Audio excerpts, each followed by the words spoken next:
Hello बच्चों, कैसे हो आप सब बच्चों। आज मैं आपको रिवाइज कराने जा रही हूँ दो मोस्ट इम्पॉर्टेंट डिजीज़ेस जो कि आपके chapter human health and diseases के चैप्टर का एक पार्ट है, जिसमें कि आज मैं आपको कराने जा रही हूँ viral disease and fungal diseases. बच्चों, वायरल डिजीज़ेस में सबसे पहला जो मोस्ट कॉमन आपको पता ही होगा जो डिजीज़ होती है वो है कॉमन कोल्ड। बच्चों, कॉमन कोल्ड कॉज करता है जो वो होता है राइनो वायरस, और ये जो इन्फेक्शन होता है ये एक ड्रॉपलेट टाइप का इन्फेक्शन होता है जो कि आपके छींकने से या खांसने से एक दूसरे में स्प्रेड होता है। बच्चों, ये जो इन्फेक्शन होता है ये हमारे नोज़ और रेस्पिरेटरी ट्रैक्ट को इन्फेक्ट करता है, बट हमारे लंग्स को इन्फेक्ट ये नहीं करता है। बच्चों, अब इसमें से जो क्वेश्चन आता है वो ये है कि मतलब कौन सा जो डिजीज़ है उस जो आपके लंग्स को अफेक्ट नहीं करता है, जिसमें कि निमोनिया हो सकता है और कॉमन कोल्ड हो सकता है। तो आपको पता होना चाहिए कि कॉमन कोल्ड हमारे लंग्स को अफेक्ट नहीं करता है। बच्चों, जो दूसरी डिजीज़ है डेंगू, और तीसरी जो डिजीज़ है वो है चिकनगुनिया। बच्चों, ये दोनों डिजीज़ेज जो होती हैं वो एडीज़ मॉस्किटो मच्छर के काटने से होती है।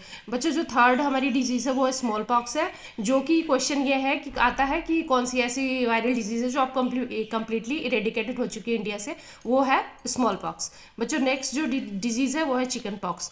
नेक्स्ट जो है मीजल्स, नेक्स्ट रेबीज़। बच्चों, रेबीज़ कैन बी फीटल, ये फीटल हो सकता है। मम्स जैसा कि ये भी क्वेश्चन आता है बच्चों की मम्स जो होता है इन्फेक्शन होता है पैरोटिड ग्लैंड का, तो क्वेश्चन आ सकता है वो कौन सी वायरल डिजीज़ है जो पैरोटिड ग्लैंड्स को इफेक्ट करती है, तो इसका आंसर होगा मम्स। नेक्स्ट है बच्चों पोलियो, और नेक्स्ट इज हेपेटाइटिस बी, और एंड नेक्स्ट इज इन्फ्लुएंजा। बच्चों, आइए अब हम आते हैं फंगल डिजीज़ पे। बच्चों, फंगल डिजीज़ में जो मोस्ट कॉमन डिजीज़ होती है वो होती है रिंगवर्म, जिसमें जो कि कॉज करता है माइक्रोस्पोरम, एपिडर्मोफाइटोन एंड ट्राइकोफाइटोन। बच्चों, इसके जो सिम्टम्स होते हैं इसमें हमारी जो स्किन होती है वो ड्राई स्केली स्किन हो जाती है, लेजन्स हो जाते हैं हमारी स्किन पर, और इचिंग होती है। तो बच्चों, ये भी एक क्वेश्चन आता है कि इसके उसके पूछ लेंगे कि ये किसके द्वारा कॉज होता है, और इसमें सिम्टम्स भी नीट में पूछे जा सकते हैं। बच्चों, फंगल डिजीज़ के अंडर ही आता है हमारा प्रोटोजोन डिजीजेस।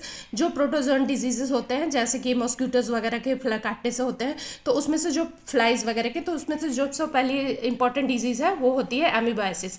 बच्चों, एमीबाइसिस जो होती है कौन कॉज करता है, वो कॉज करता है इंटोमेबा हिस्टोलिटिका। अब इस बीमारी में बच्चों क्या होता है, हमें एमीबिक डिसेंट्री हो जाती है जो कि हमारे लार्ज इंटेस्टाइन को इफेक्ट करती है। तो लार्ज इंटेस्टाइन को इफेक्ट करती है तो हमारे इसके बॉडी में सिम्टम्स क्या आते हैं, जैसे सिम्टम्स आते हैं कि हमें कॉन्स्टिपेशन होता है, पेन होता है, क्रैम्प्स होते हैं, और जो क्वेश्चन नीट में आता है वो होता है कि हमारा स्टूल जो होता है वो lots of mucus and blood आता है हमारे स्टूल में। तो क्वेश्चन यहाँ से बनेगा बच्चों कि ऐसी कौन सी डिजीज है जिसमें हमारे स्टूल में म्यूकस और ब्लड क्लॉट्स आते हैं। उसके बाद जो बच्चों नेक्स्ट डिजीज हो जाती है मलेरिया।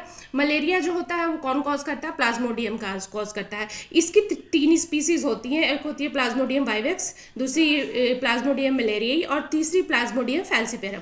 बच्चों, प्लाज्मोडियम फैल्सीपेरम जो होता है वो मोस्ट डेंजरस होता है क्योंकि ये सेलेब्रल मलेरिया कॉज करता है, जिससे हमारी डेथ भी हो सकती है। तो बच्चों, ये आज मैंने आपको वीडियो बताया है वायरल फंगल डिजीज के बारे में, और होपफुली आपको ये आपके नीट एग्जाम में हेल्प करेगा। इस तरह की अगर आपको और भी कोई वीडियो चाहिए हो तो आप मुझे कमेंट करके बता सकते हैं, और होपफुली आपको कंटेंट हेल्पफुल लगा हो। Thank you.